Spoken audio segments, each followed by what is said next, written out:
Donc, s'il vous plaît, si c'est possible pour vous d'allumer vos caméras puis de vous renommer, vous assurer que vous avez le bon nom qui s'affiche. C'est toujours plus intéressant de présenter en voyant les gens à qui on présente, puis ça permet de mieux s'ajuster aussi là-dessus en voyant les réactions des gens.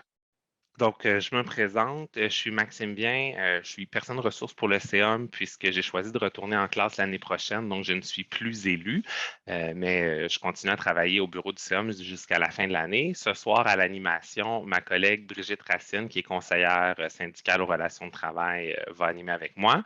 On a aussi avec nous Nicolas Martin, qui est membre du conseil d'administration comme conseiller au primaire, qui va gérer les tours de parole puis un petit peu la technique de la séance.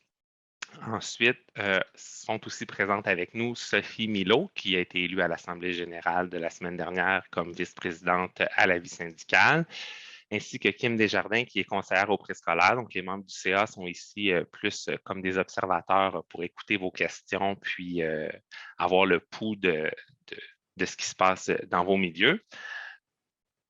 Donc, les documents vous ont été envoyés par courriel il y a 2 ou 3 jours, il y a 2 jours, je pense, 2 jours ouvrables, donc la semaine dernière. Puis, je vais vous mettre à l'instant un lien pour les télécharger si vous ne les avez pas déjà. Donc, j'espère que mon lien a fonctionné. Si ce n'est pas le cas, vous pourrez me l'indiquer dans le module de conversation. Donc, vous avez un document d'accompagnement qui est un document plus sous forme de texte que vous pouvez consulter. C'est sûr que les informations sont les mêmes dans ce document-là que dans le document de présentation, là, qui est le PowerPoint qu'on va diffuser ce soir. Donc, l'information se répète selon 2 modes différents. Donc, vous avez peut-être remarqué que dans le document d'accompagnement, il y a 2 fois la page 3. On en est désolé, mais je pense que ça ne nuira pas trop à la compréhension. Vous allez aussi voir sur les diapositives qui vont défiler qu'en bas à gauche, on fait parfois référence à des numéros de page. Donc, ce sont les numéros de page du document d'accompagnement qui vous a été envoyé. Donc, ce soir, c'est une formation sur du contenu nouveau. Donc, c'est plusieurs changements, puis l'application de ces changements-là va permettre d'affiner certains détails. Donc, ça se peut que ce soir, certaines questions demeurent en suspens. Évidemment, on sait de quoi on parle, là, puis on a beaucoup d'informations à vous donner, mais sur l'application fine, puis sur certains détails, ça se peut qu'on ne puisse pas vous répondre dans le détail ce soir. Aussi, les personnes participantes ce soir ont un niveau d'aisance qui varie d'une personne à l'autre sur leur connaissance de la tâche. Donc, c'est sûr qu'on a avec nous des personnes qui connaissent très, très bien la tâche actuelle pour qui on va expliquer les changements. Puis, on sait aussi qu'il y a des personnes qui sont inscrites puis qui connaissent moins bien la tâche actuelle. Donc, ça va être beaucoup de nouvelles informations à absorber d'un seul coup. Alors, on va essayer de viser dans le milieu puis d'atteindre le plus de gens possible. De toute façon, vous allez pouvoir poser des questions si jamais ça ne va pas. Donc, on m'indique que le lien ne fonctionne pas. Je vais juste prendre une seconde pour vous envoyer le bon lien. Donc, voici le déroulement qu'on vous propose pour la soirée de ce soir. Donc, on va vous présenter le déroulement, puis les objectifs de la formation.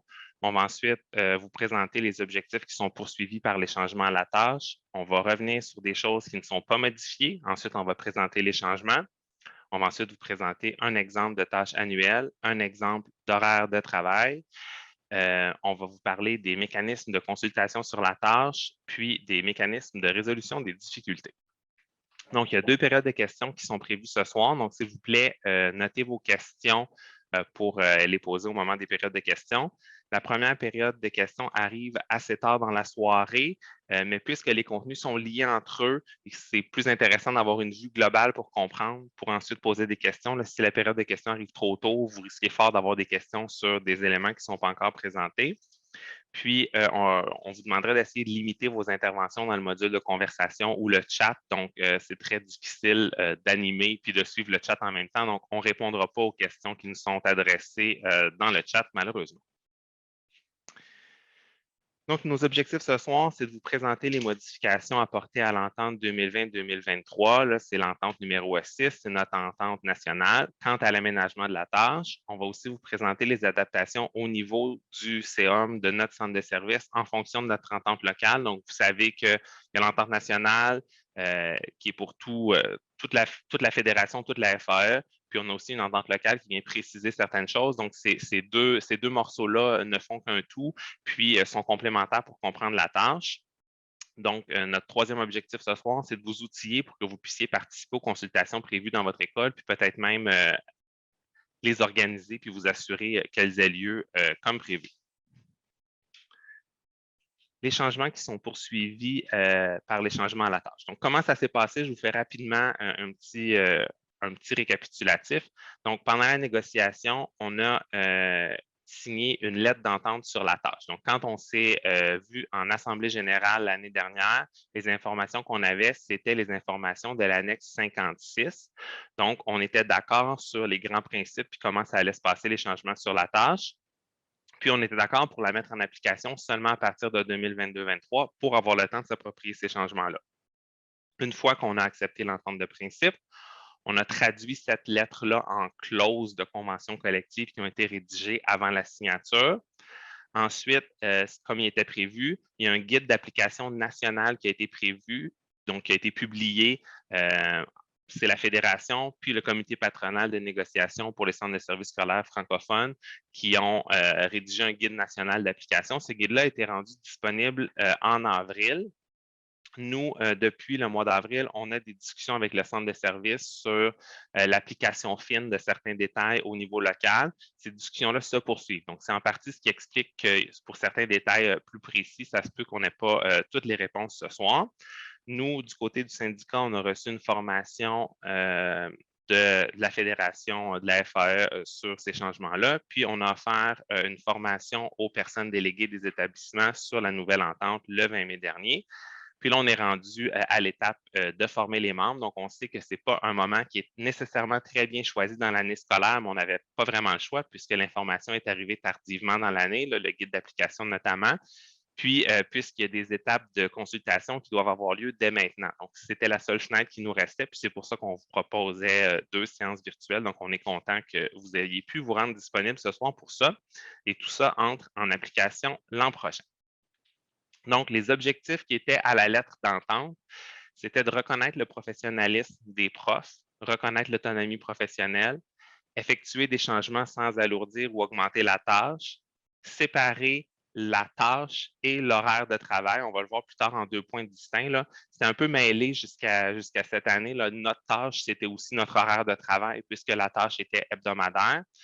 Donc, ça va changer pour les prochaines années. Puis, il y avait comme autre objectif de respecter les dispositions locales. Donc, on a certaines précisions qui varient d'un centre de service à l'autre. Puis, on voulait que ça puisse continuer de s'appliquer, même s'il y avait des changements qui étaient apportés à la tâche. Il y a aussi d'autres objectifs, mais on vous a sorti les principaux. Là, si vous voulez tous les lire, ils sont en page 3 du document d'accompagnement.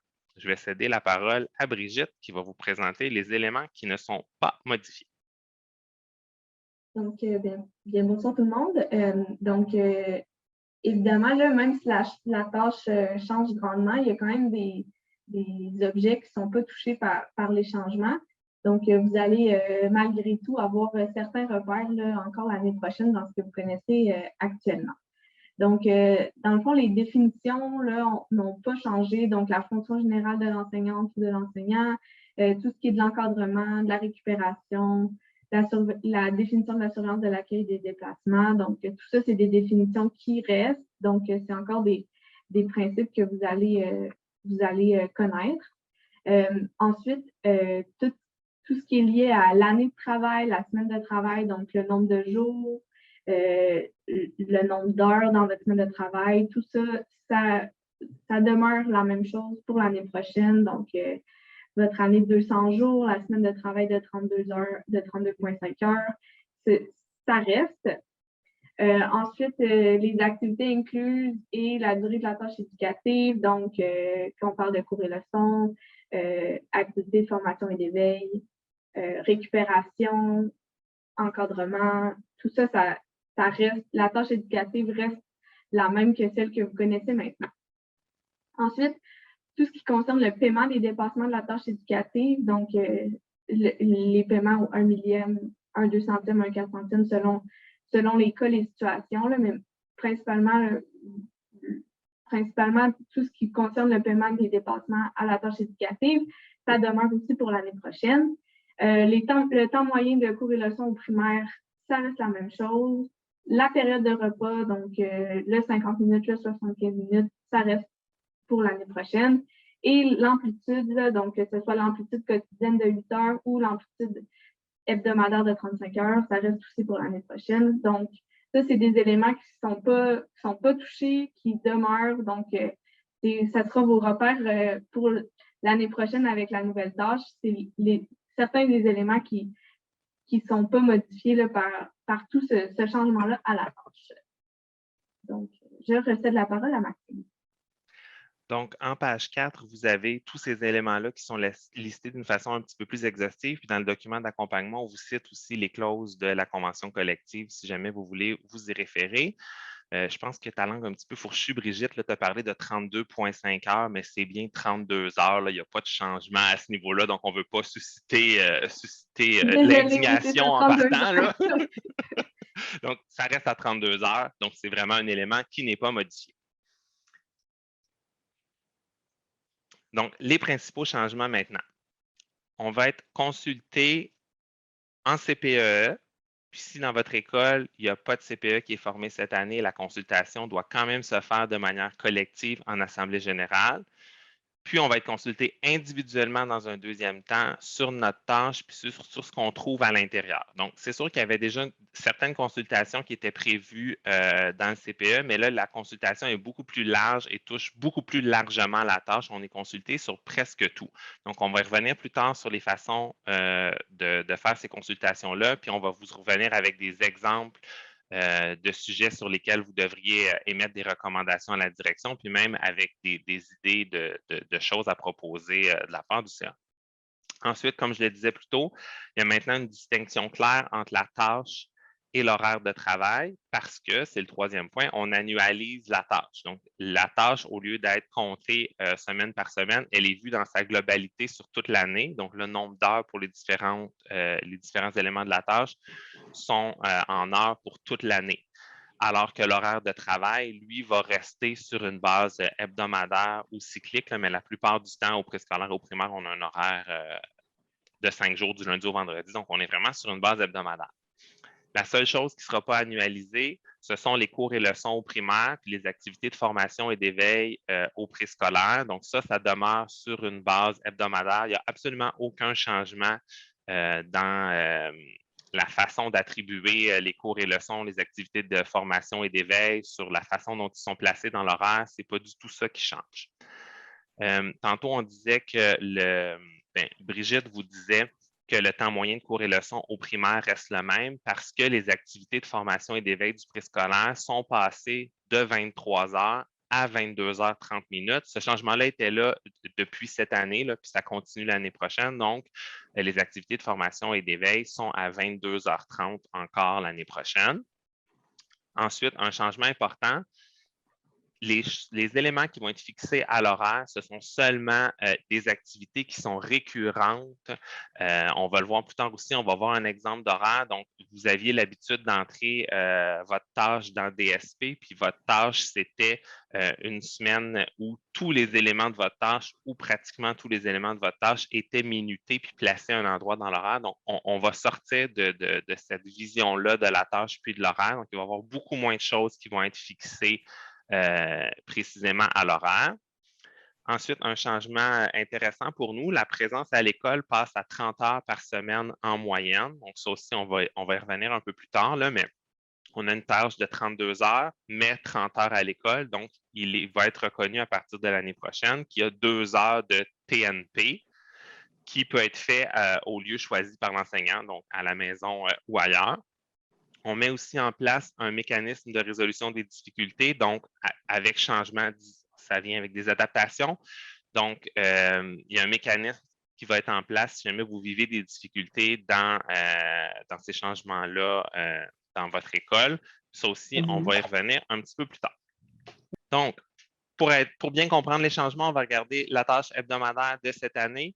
Donc, il y avait 3 grands blocs dans la tâche. La tâche éducative. Il y a des cours et leçons, des activités de formation et d'éveil, Il y avait de l'encadrement, de la récupération, de la surveillance autre que celle de l'accueil et des déplacements. On entend aussi surveillance collective. Donc, c'est les surveillances où on surveille des élèves de notre école, là, par exemple les surveillances de récré, les surveillances d'entrée et de sortie des élèves aux autobus, tout ça. Il pouvait y avoir des activités étudiantes, puis des compensations pour enseignement dans 2 ou 3 établissements. Ça arrive plus souvent aux enseignants spécialistes du primaire là, qui se font assigner des tâches où il y a 2 établissements. Puis, il y avait possibilité de reconnaître la libération en tâches éducatives, par exemple, pour des enseignants ressources. Le deuxième bloc, c'était la tâche complémentaire, donc la surveillance de l'accueil et des déplacements, où l'on surveille nos propres élèves ou nos propres groupes d'élèves pendant les battements avant puis à la fin des périodes de cours. Il y a aussi la rencontre collective hebdomadaire qu'on connaît, puis il y a du temps de reconnu pour des déplacements en 2 immeubles pour les profs qui doivent se déplacer en 2 immeubles au cours de la même journée de travail. Puis, toutes les minutes qui restaient, c'était du temps résiduel. Le troisième bloc, le travail de nature personnelle, donc l'équivalent de 5 heures par semaine, qu'on fixait à l'horaire selon différentes modalités, là, puis on pouvait les déplacer ces moments-là, puis tout ça. L'année prochaine, la tâche va être en 2 blocs, mais vous allez reconnaître quand même les composantes. Donc, le premier bloc, la tâche éducative, ce qu'il y a à l'intérieur, c'est les mêmes éléments. Cours et leçons, activités de formation et d'éveil au préscolaire, encadrement, récupération, surveillance collective, activités étudiantes, compensation pour 2 ou 3 établissements, et puis libération. Donc, la composition va être identique, sauf que tout ça, à part le premier picot, va être annualisé. Donc, on est habitué à avoir, par exemple, 50 minutes d'encadrement dans notre tâche hebdomadaire. Mais là, dans la tâche l'année prochaine, ce qu'on va voir, c'est un nombre d'heures pour l'année. Même chose avec la récupération, même chose avec la surveillance, activité étudiante, tout ça. Donc, ce que ça va vouloir dire, c'est que ça va pouvoir varier en durée d'une semaine à l'autre, en autant qu'on arrive au nombre d'heures pour l'année au complet. Les 2 derniers blocs de la diapo précédente sont fusionnés ensemble pour former le bloc des autres tâches professionnelles ou ATP, qui vont inclure la surveillance de l'accueil et des déplacements, la rencontre collective hebdomadaire, les déplacements entre 2 immeubles, la participation au comité. Donc, les comités étaient déjà reconnus dans notre entente locale. On pouvait se compenser au cours de la même semaine dans la tâche complémentaire. Là, avec le principe d'une tâche annuelle, on peut venir reconnaître du temps pour les comités directement dans les autres tâches professionnelles plutôt que de s'auto-compenser. Donc, c'est la voie qu'on privilégie. Donc, on n'aura plus de compensation au cours de la même semaine. Ça va être du temps annualisé qui va être reconnu. Donc, on élimine ce principe-là de compensation qui, dans les faits, était assez difficile à appliquer dans beaucoup de milieux, dans beaucoup de situations en tout cas. Dans la convention collective, il y a aussi l'ajout de précision sur l'insertion professionnelle. Donc, il y a du temps qui doit être reconnu pour les profs qui en sont à leurs 2 premières années scolaires en enseignement. Donc, ce temps-là doit leur être reconnu dans les autres tâches professionnelles. Il demeure le temps résiduaire pour les heures plutôt que les minutes, mais les heures qui restera après avoir comblé les autres blocs précédents. On va maintenant apparaître les journées pédagogiques. Puisque la tâche est plus hebdomadaire mais annuelle, on peut en tenir compte. Quand on avait une tâche hebdomadaire, on se faisait une tâche d'une semaine où il n'y avait pas de journée pédagogique. On se disait, quand il y a une journée pédagogique, cette journée-là, elle n'existe plus, on ne suit plus cet horaire-là, on ne suit plus cette tâche-là. Quand on est dans une idée d'une tâche annuelle, on vient les inscrire, les heures de journée pédagogique. Ce n'est pas des heures de plus, là. On arrive au même total d'heures travaillées dans l'année, je vous rassure. Donc, on calcule la même durée de 5 heures 24 minutes par journée pédagogique qui vont être comptées dans les autres tâches professionnelles. Puis, le dernier point, c'est le travail personnel déterminé par l'enseignante ou l'enseignant. C'est l'ancien TNP qui ne fait que changer de nom. Donc, c'est la même définition, c'est le même principe, sauf qu'il ne sera plus fixé à l'horaire. On va le voir tantôt. On va y aller avec un exemple de tâche annuelle qui n'est évidemment pas complété, là. Donc, ce qu'on voit, c'est le bloc tâche éducative. On va voir l'autre bloc ensuite. Donc, dans la tâche éducative, la colonne temps récurrent fixé à l'horaire, c'est quand il y a une activité récurrente à un moment précis. Ça va être fixé dans l'horaire de travail qu'on voit plus tard. quand ce n'est pas un moment précis et que ce n'est pas une activité récurrente, le temps va être reconnu, mais en temps préalloué, là, quand vous entriez vos tâches dans DSP, il y avait déjà la fonction préallouée. Puis la somme du temps fixé à l'horaire, puis du temps préalloué, ça va nous amener à un total. Donc, par exemple, présentation de cours leçons, formation, activité de formation et d'éveil. Au primaire, c'est normalement 728 heures. C'est une moyenne. Donc, c'est sûr que pour les enseignants spécialistes, là, si on fait la moyenne, ça donne 728 heures. Mais individuellement, là, ça se peut que ça varie aussi. Ça va être fixé à l'horaire puisque ce sont les périodes où vous êtes en train d'enseigner à vos élèves. Au préscolaire, le 22h30 par semaine représente 810 heures par année. Donc, pour les cours et les activités de formation et d'éveil, il n'y a pas de temps préalloué, tout est fixé à l'horaire, donc ça nous amène directement avec ces nombres-là au total. Pour l'encadrement, les interventions auprès des élèves, grosso modo, à savoir disciplinaire, là, les rencontres plus en 1 à 1 ou en groupe d'élèves de cette nature-là, c'est entendu avec le centre de service que normalement, ça doit être préalloué, donc ça ne doit pas être fixé à l'horaire. Ça, c'est très intéressant parce que, évidemment, ce genre d'intervention-là arrive d'une manière plutôt imprévisible. Là, donc, on ne sait pas à l'avance où ça va arriver dans la semaine. Puis, donc, ce n'était pas très, très logique de le fixer à l'horaire. Donc, ce ne sera plus le cas. Ce temps-là sera entièrement préalloué. La récupération, vous voyez que c'est possible d'en fixer à l'horaire. C'est possible d'en préallouer aussi. Donc, ça va être un élément de consultation sur lequel on vous invite à vous prononcer dans votre école.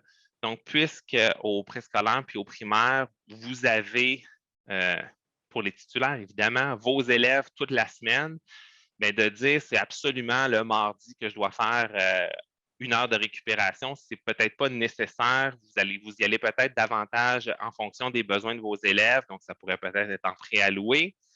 Il pourrait peut-être aussi y avoir une solution entre les deux, dépendamment du nombre d'heures qui vous est reconnu en récupération pour l'année. Vous pourriez dire, bien, il y a une période dans la semaine qui est une récupération qui est récurrente puis qui est à toutes les semaines au même moment, alors qu'il y a une banque d'heures qui est plus préallouée puis qu'on va utiliser au moment où il le faut dans l'année. Donc, le centre de service partage notre interprétation là-dessus.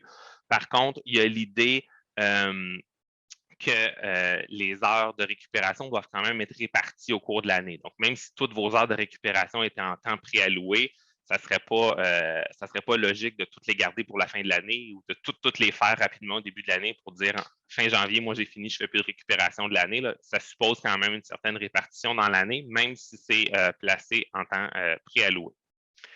Pour les surveillances collectives, autres que celles de l'accueil et des déplacements, normalement, il y a un horaire de surveillance, donc c'est fixé à l'horaire. Pour les activités étudiantes, le temps inclut le temps de préparation, donc c'est de la tâche éducative, le temps où vous êtes avec vos élèves en train de faire une activité étudiante.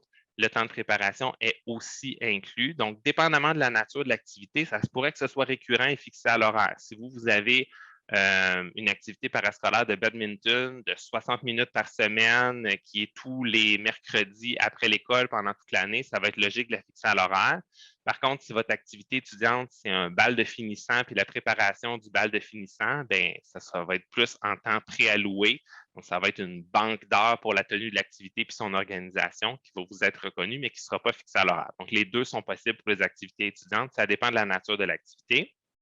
La compensation pour enseignement dans 2 ou 3 établissements, c'est du temps reconnu, mais qui n'est pas fixé à l'horaire, donc c'est évidemment préalloué. Même chose pour la libération. Puis là, entre autres, la libération pour enseignante ou enseignant-mentor de laquelle vous devez entendre parler présentement ou c'était déjà réglé dans votre milieu aussi. Là. Donc, cette libération-là, c'est aussi du temps préalloué. Ce n'est pas nécessairement une journée dans la semaine où vous allez faire toutes ces heures-là. Si on passe au prochain morceau, les autres tâches professionnelles, le principe est le même. Donc, il va y avoir du temps récurrent fixé à l'horaire, mais aussi des choses qui sont en préalloué, parfois les deux, parfois un, parfois l'autre, qui nous amènent à un total. La surveillance de l'accueil et des déplacements, c'est normalement fixé à l'horaire, donc c'est les battements qui sont avant ou après les périodes où vous enseignez à vos élèves. Donc, c'est fixé à l'horaire. Par contre, notre entente locale prévoit qu'on a de 100 à 130 minutes par semaine en accueil et déplacement. Donc, si jamais dans votre horaire à vous, avec votre horaire d'école, vous n'arrivez pas à 100 minutes, qui est 60 heures par année, il faudra vous donner du temps préalloué qui ne sera pas fixé à l'horaire pour arriver à 60 heures par année au minimum de temps de surveillance d'accueil et des déplacements. La rencontre collective hebdomadaire, normalement, c'est récurrent et c'est fixé à l'horaire. Donc, ça représente 36 heures. On va parler de ce calcul-là un petit peu plus tard, mais normalement, vous choisissez le jour. On va revenir aussi sur ce sur quoi vous pourriez vous prononcer pendant la consultation concernant cette rencontre collective hebdomadaire-là. Le déplacement de 2 immeubles est préalloué, évidemment. Participation au comité, là, on ne parle pas de tous les comités au sens large, on parle des comités qui sont reconnus dans la convention collective. Donc, c'est ça qui est prévu dans notre entente locale. Ces comités-là, c'est le CPE, Comité de participation des enseignantes et des enseignants, c'est l'instance locale de perfectionnement, c'est le comité HDA au niveau de l'école. Puis là, on voit ça comme une banque d'heures pour les rencontres de ces comités-là, pour la préparation de ces comités-là, pour les moments où vous allez consulter vos collègues avant de prendre position dans ces comités-là. Insertion professionnelle, j'en ai glissé un mot tantôt. Il y a du temps qui est reconnu pour les profs qui sont dans leurs 2 premières années d'enseignement. Puis, le reste des minutes pour pouvoir arriver à un total de 144 heures est placé en temps résiduaire qui va être entièrement préalloué, qui ne sera pas fixé à l'horaire. On retrouve aussi les journées pédagogiques, 5,4 heures, donc 5 heures 24 minutes, fois 20 journées, ça donne 108 heures.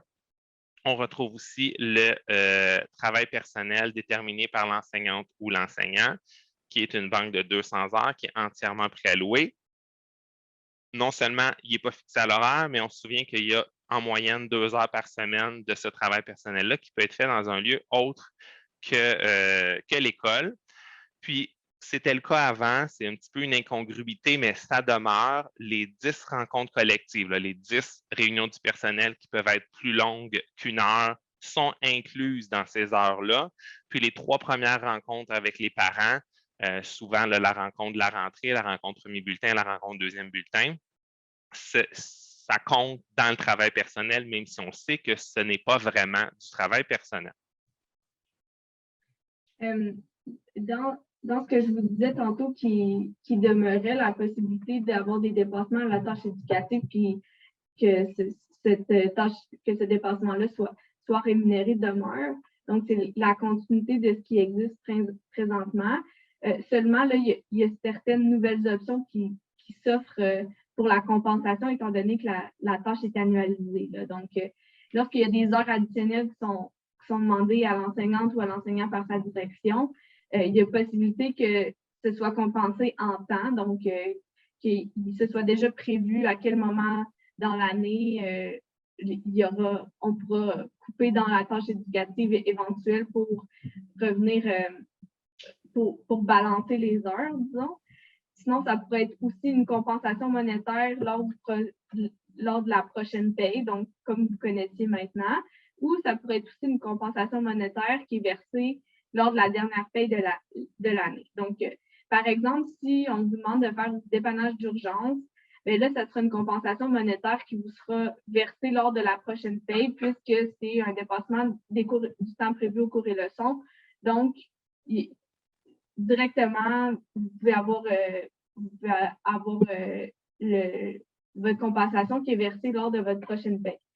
Si par ailleurs, vous avez certains besoins particuliers en récupération, puis vous êtes dans une situation où, comme Maxime le mentionnait tout à l'heure, vous avez, disons, fixé à votre horaire toutes vos périodes de récupération, puis vous devez disons, adapter ce temps de récupération-là pour certains élèves, pour qui ça va moins bien au courant de l'année.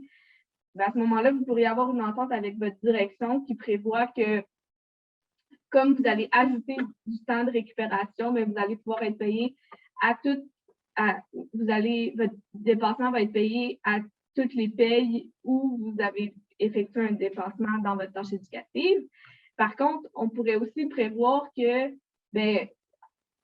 présentement, ce qui est prévu, on modifie ce qui est prévu à l'horaire. Donc, il va y avoir plus de récupérations qui vont être données maintenant, mais pour nous compenser, on va enlever certaines récupérations qui étaient prévues plus tard dans l'année. Donc là, à ce moment-là, on compenserait en temps. Donc, il y aurait un dépassement de la tâche éducative pour certaines semaines, mais certaines semaines plus tard, vous seriez en deçà de votre tâche éducative. Donc, ça pourrait être une compensation en temps qui existe.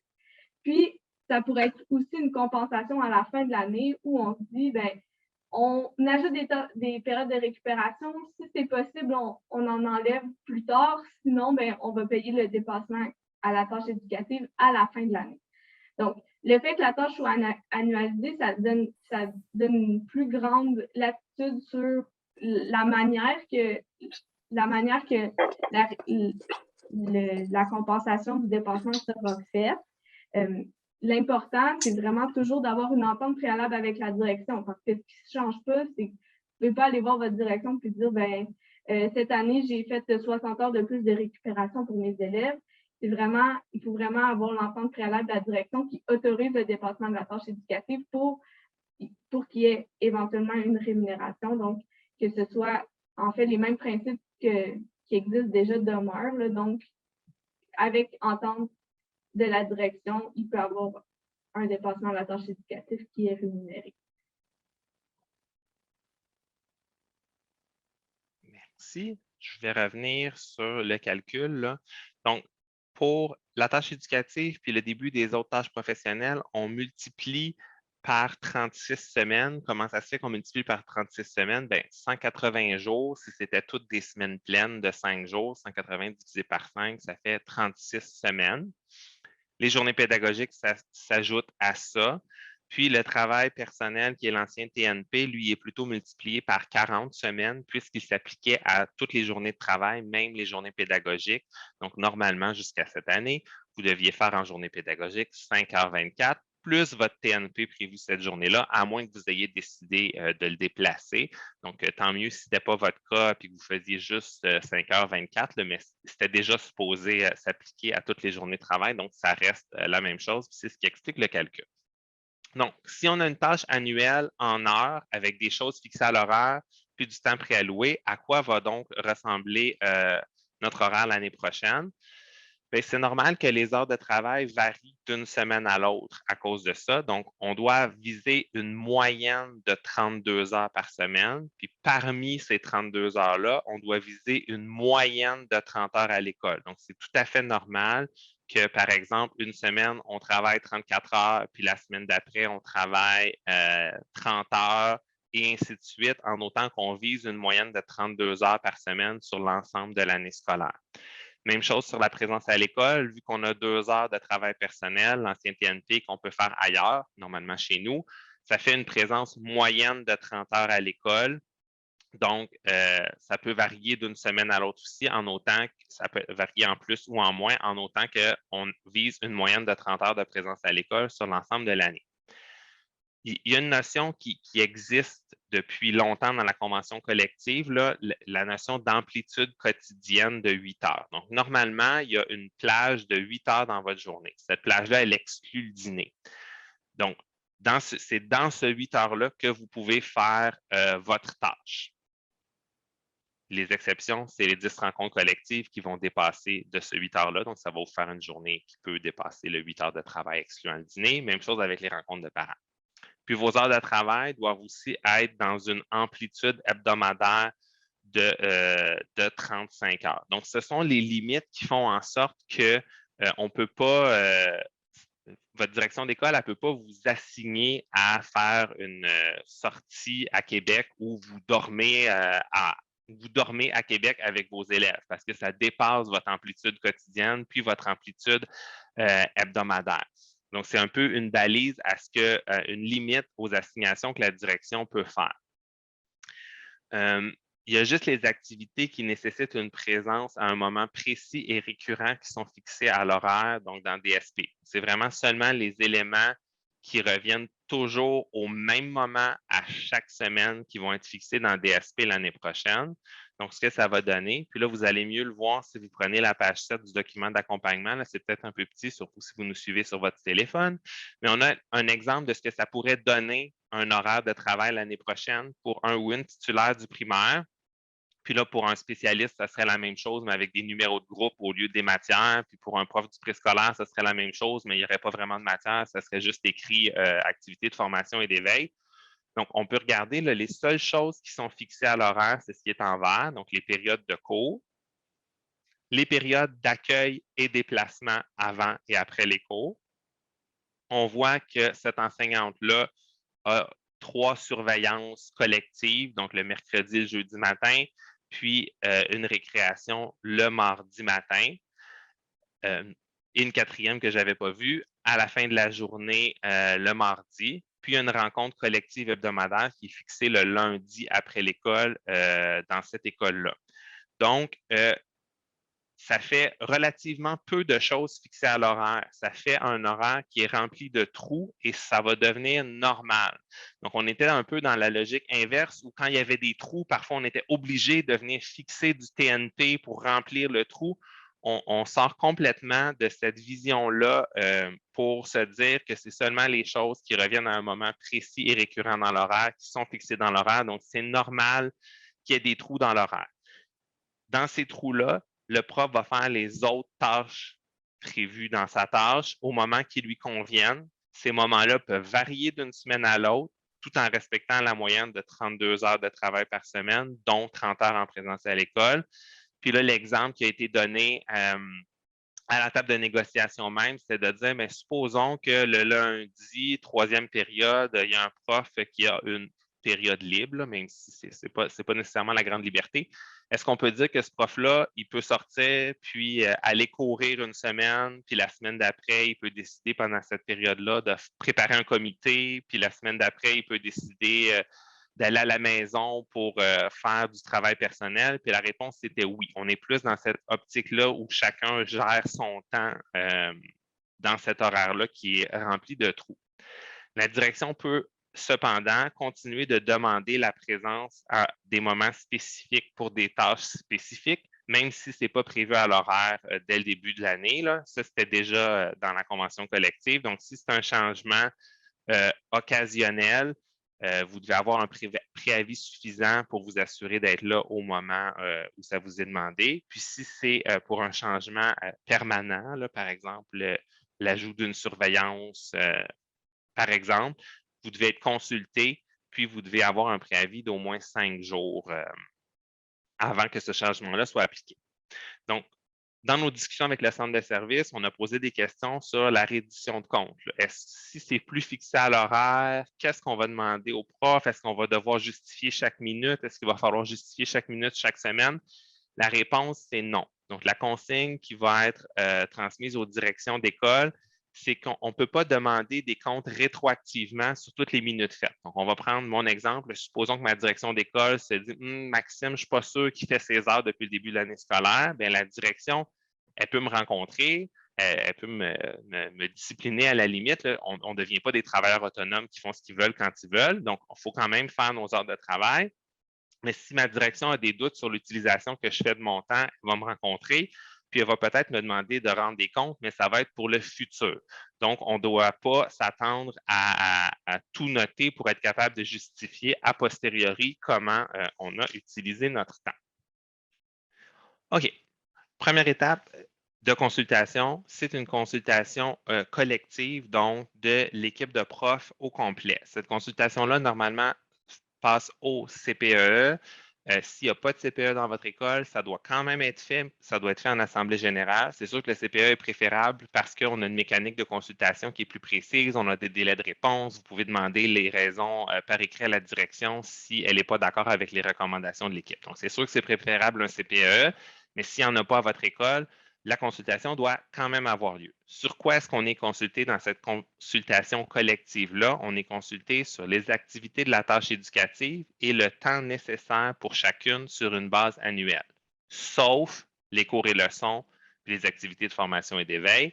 Tout le reste de la tâche éducative, on peut en parler. Combien de temps on a besoin pour l'encadrement, pour la récupération, combien de temps de surveillance on va avoir, combien de temps pour les activités étudiantes.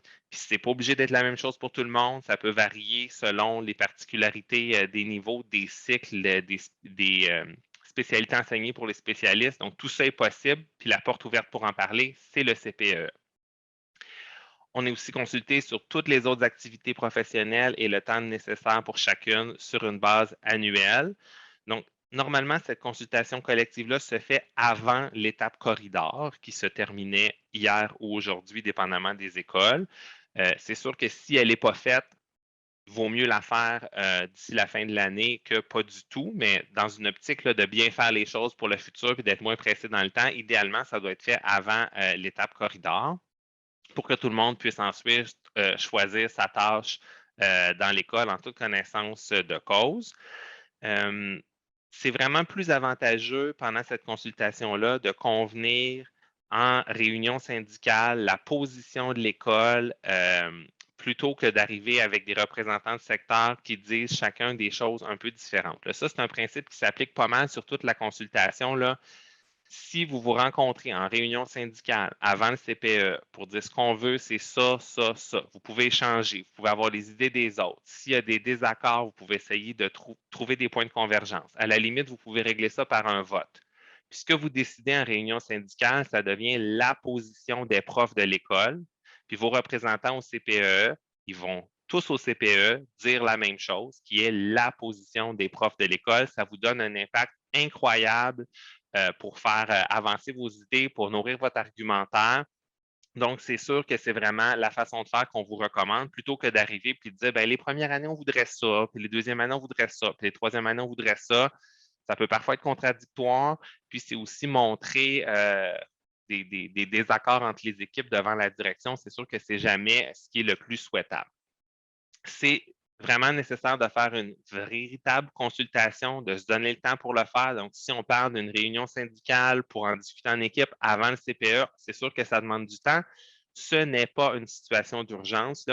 Dans l'entente locale, il y a une mécanique pour les situations d'urgence, mais ça ne devrait pas du tout s'appliquer pour le CPE. Donc, les délais doivent être les délais normaux. Donc, on a un minimum de 5 jours ouvrables pour recevoir la documentation pertinente avant d'être consulté. On doit avoir un délai raisonnable pour prendre connaissance de l'information puis se faire une opinion. C'est entre 2 et 15 jours que le CPE a pour remettre ses recommandations. C'est sûr que le CPE doit s'être prononcé avant que la décision ne soit prise. Donc, si jamais votre direction vous dit « Ah, ben là, je vous consulte, mais peu importe ce que vous dites, c'est moi le boss, c'est moi qui décide, puis ou moi, j'ai déjà décidé que l'encadrement, telle affaire, c'est assez. » S'il annonce ou si vous sentez que la décision est prise avant que la consultation ait lieu, c'est un problème, puis vous devez communiquer avec la personne répondante de votre établissement pour qu'on puisse vous aider. Je vous parlais tantôt d'exemples de recommandations qu'on vous fait sur différentes choses, d'idées de quoi parler pendant la consultation. Donc, comment vous allez vous répartir les activités de la tâche si vous avez un temps partagé comme titulaire? Quel temps d'encadrement est nécessaire? Nous, ce qu'on vous recommande, c'est de dire au primaire, c'est 30 heures pour une tâche à 100 au minimum. Donc, ça représente un minimum de 10 minutes par jour d'encadrement. Tant mieux si vous avez réussi à avoir plus dans votre école par le passé. Continuez de recommander ça. Mais si vous avez moins que ça, c'est ce qu'on vous encourage à demander. Au préscolaire, on recommande 18 heures. C'est impossible d'en demander plus parce qu'il ne reste que 30 minutes par semaine de tâches éducatives une fois que vous avez fait vos activités de formation et d'éveil. Nous, ce qu'on recommande, c'est que ces nouvelles 30 minutes-là qui deviennent disponibles soient toutes consacrées à de l'encadrement. Puis, ça pourrait facilement être plus, là, mais la tâche ne le permet pas. Donc, on vous recommande de viser le maximum d'encadrement qui est 18 heures dans votre cas. Pour la récupération, ça ne peut pas être 0 heure. Puis ça fait des années que c'est la position du CEUM. Toutes les tâches d'enseignement impliquent de la récupération, sauf au préscolaire où ce n'est pas possible des fois. Mais pour le primaire, pour les spécialistes, peu importe la spécialité, c'est sûr que ça prend de la récupération. Quels sont vos besoins dans votre école? Bien là, c'est à vous de voir c'est quoi la recommandation. Puis on vous recommande que ça ne soit pas fixé au primaire, donc que ce soit entièrement préalloué. Les profs savent c'est quoi les meilleurs moments dans la semaine, dans l'année pour donner de la récupération à leurs élèves en fonction des contenus qui sont travaillés. On a l'avantage d'avoir assez souvent les mêmes élèves quand on est spécialiste, très, très souvent les mêmes élèves si on est titulaire. Donc, ça permet d'avoir une flexibilité dans la récupération tout en donnant le nombre d'heures qui nous est reconnu dans l'année. Sur l'insertion professionnelle, on recommande de donner 18 heures annuelles pour les profs qui sont à leurs 2 premières années d'insertion professionnelle. Ça représente par semaine, je vais le retrouver, je pense que c'est un 30 minutes par semaine. Je pense que c'est ça. Il faudrait que vous discutiez de la répartition des surveillances. C'est sûr qu'il y a un principe de rotation qui est prévu dans l'entente locale.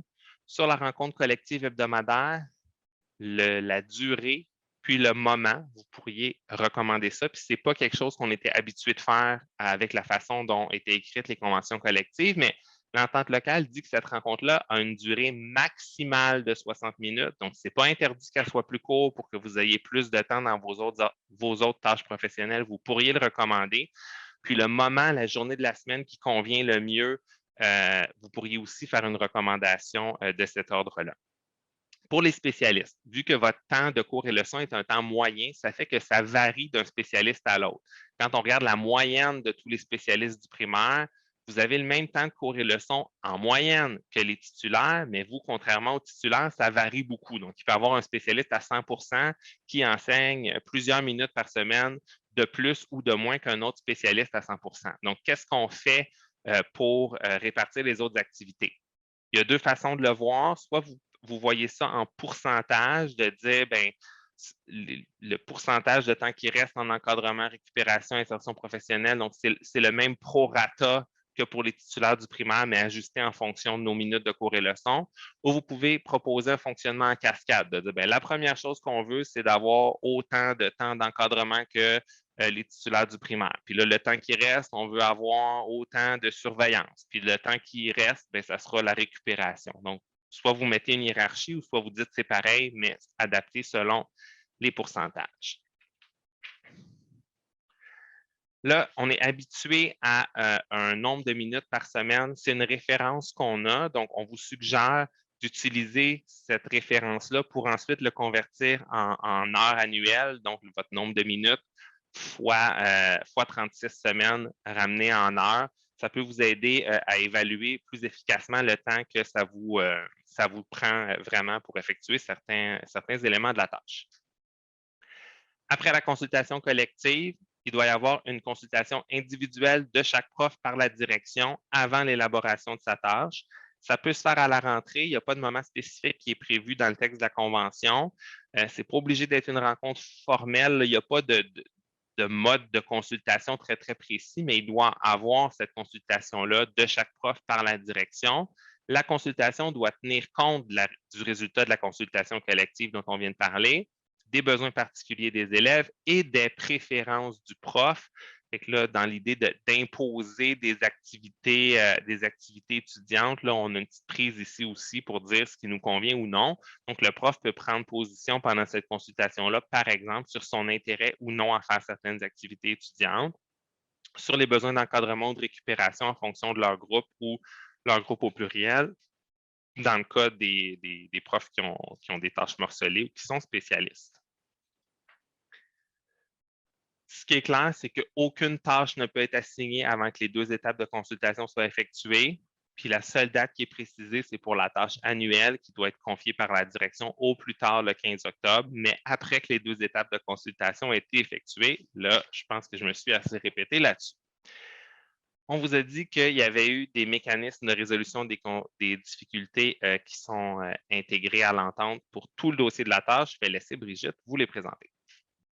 Donc, pour le mécanisme des résolutions de conflits, donc, dans le fond, le mécanisme a été intégré à la convention collective là, pour tout ce qui concerne la tâche et son aménagement, pour assurer une application le plus harmonieuse possible des nouvelles dispositions, pour prévenir les difficultés de mise en œuvre et pour trouver des solutions. Donc,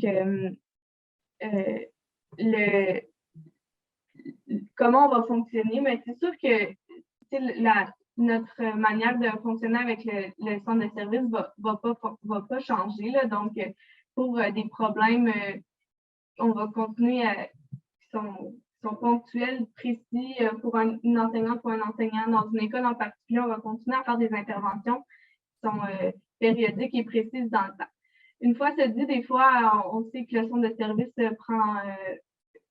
peut prendre un certain temps avant de nous revenir.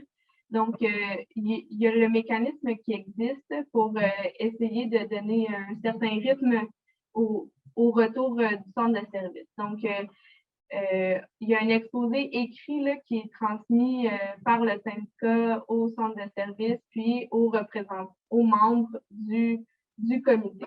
Donc, le comité est composé de deux représentantes ou de deux représentants du centre de service et du SOM.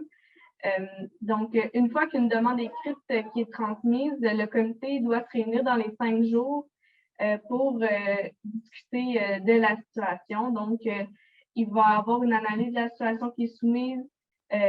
Donc, le comité aura toujours la possibilité de demander des informations complémentaires s'il juge que l'exposé écrit qui lui a été transmis est incomplet.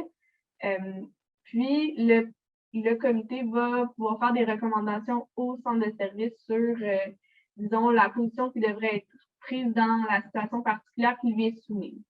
Donc, une fois que le comité a rendu sa recommandation au centre de service, le centre de service va avoir à rendre une décision par écrit au comité. Puis, en rendant sa décision au comité, le centre de service va aussi transmettre sa décision à la direction d'école qui est concernée et à l'enseignante ou à l'enseignant qui est concerné par la décision.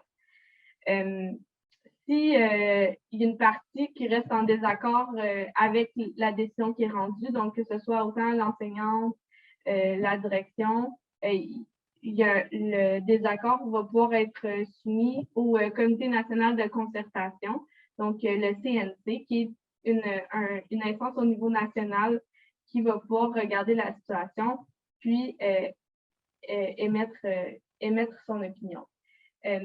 Une fois ce dit, malgré l'existence de ce mécanisme-là, il existe toujours la possibilité de déposer un grief et d'y aller par la voie que je pourrais dire plus traditionnelle pour essayer de résoudre la situation puis de trouver une solution.